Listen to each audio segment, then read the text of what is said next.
مجھے یہاں پر شہوات النبوہ کا واقعہ یاد آتا ہے کہ اللہ کے رسول صلی اللہ علیہ وسلم جب سفر معراج پر گئے تو اللہ کے رسول صلی اللہ علیہ وسلم نے روم کے بادشاہ کے پاس دین اسلام کا پیغام بھیجا اور حضرت دحیہ رضی اللہ تعالیٰ عنہ گئے تو اس دربار میں ابو سفیان تھے جو اس وقت تک اسلام نہیں قبول کیے تھے.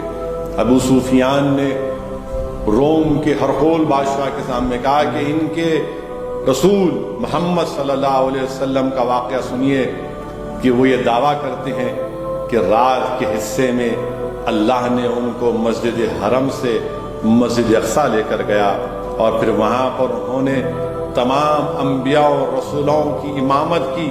اس کے بعد اللہ نے ان کو سفر معراج پر بلایا. وہ تمام رسولوں اور انبیاء سے ملاقات کیے. اس روم کے بادشاہ کے دربار میں ایک عیسائی پادری تھا. اس نے چیخ مار کر کہا کہ میں نے اپنی آسمانی کتابوں میں پڑھا ہے کہ جب نبی اور آخر الزماں کا ظہور ہوگا تو یہ واقعہ لکھا گیا ہے.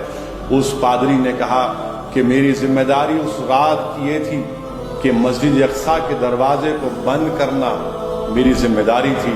میں نے بہت کوشش کی اس رات کو دروازہ بند کرنے کی مگر دروازہ بند نہیں ہوا. خیر وہ پادری کہتا ہے کہ میں جا کر سو گیا اور صبح اٹھا تو میں مسجد اقصی کا دروازہ بند کیا, کھل رہا تھا.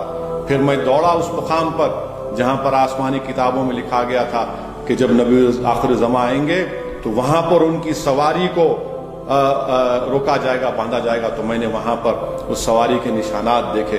تب مجھے یقین ہو گیا کہ نبی آخر زماں محمد رسول اللہ صلی اللہ علیہ وسلم آ چکے ہیں. اور وہ پکار کر کہتا ہے کہ سن بادشاہ, میں آج اس دین کو قبول کرتا ہوں اور اشہد ان لا الہ الا اللہ و اشہد ان محمد رسول اللہ کہتا ہے. میرے عزیز دوستو اور بزرگوں, جب اللہ کے رسول صلی اللہ علیہ وسلم نے مشرکین مکہ کے سامنے سفر معراج کا ذکر کیا تو لوگ ہنسنا شروع کر دیے, مذاق اڑانا شروع کیے. اللہ کے رسول صلی اللہ علیہ وسلم سے سوالات کیے کہ بتاؤ محمد صلی اللہ علیہ وسلم مسجد اقصی کیسی تھی. اللہ کے رسول صلی اللہ علیہ وسلم کے سامنے اللہ سبحانہ و تعالیٰ نے مسجد اقصی کو رکھا. اللہ کے رسول صلی اللہ علیہ وسلم نے مسجد اقصی کی تمام چیزوں کو بتایا. ان کو سمجھ میں نہیں آیا کہ کیا کہہ رہے ہیں, کیونکہ جانتے تھے کہ وہ سچ کہہ رہے ہیں. اور ایک ایک چیز انہیں بتائی کہ یہاں مسجد اقصی میں یہ ہے, یہ ہے, یہ ہے, یہ ہے. پھر مشرکین مکہ نے سوال کیا کہ بتاؤ محمد صلی اللہ علیہ وسلم جو قافلے مکے سے گئے ہیں تم نے آپ نے ان قافلوں کو دیکھا. محمد صلی اللہ علیہ وسلم نے ارشاد فرمایا رحمت اللہ عالمین نے کہ ہاں میں نے ان قافلوں کو دیکھا. ایک قافلے کو دیکھا جس کا ایک اونٹ گم گیا تھا. میں اس قافلے کی مشکیزے سے پانی پیا تو کسی قافلے والے نے کہا کہ محمد صلی اللہ علیہ وسلم کی آواز آتی ہے. اور رحمت اللہ عالمین صلی اللہ علیہ وسلم میرے آقا نے فرمایا کہ جب وہ قافلہ واپس آئے گا تم پوچھنا ان سے.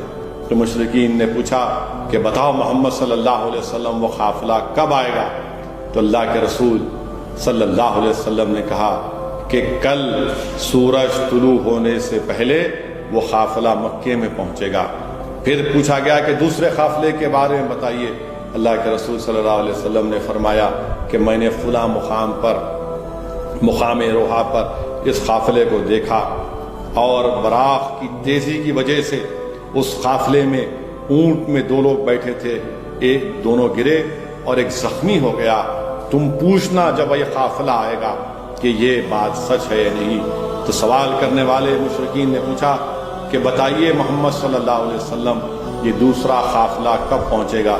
تو اللہ کے رسول صلی اللہ علیہ وسلم نے فرمایا کہ ظہر کے وقت پہنچے گا. پھر پوچھا گیا تیسرے قافلے کے بارے میں. اللہ کے رسول صلی اللہ علیہ وسلم نے فرمایا وہ تیسرا قافلہ تھا, اس میں بھورے رنگ کے اونٹ تھے اور اس کے اوپر 2 بوریاں لگی تھیں. اور فرمایا کہ یہ سورج غروب ہوتے وقت پہنچے گا.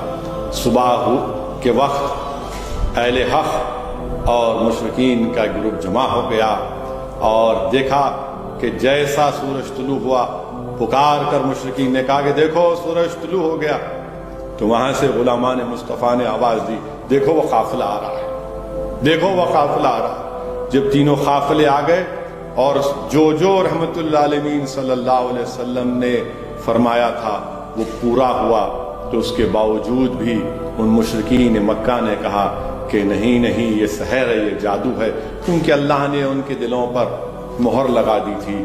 اسی لیے کسی عاشق نے کہا کہ وہ زبان جس کو سب کن کی کنجی کہیں، اس کے نافذ حکومت پہ لاکھوں سلام۔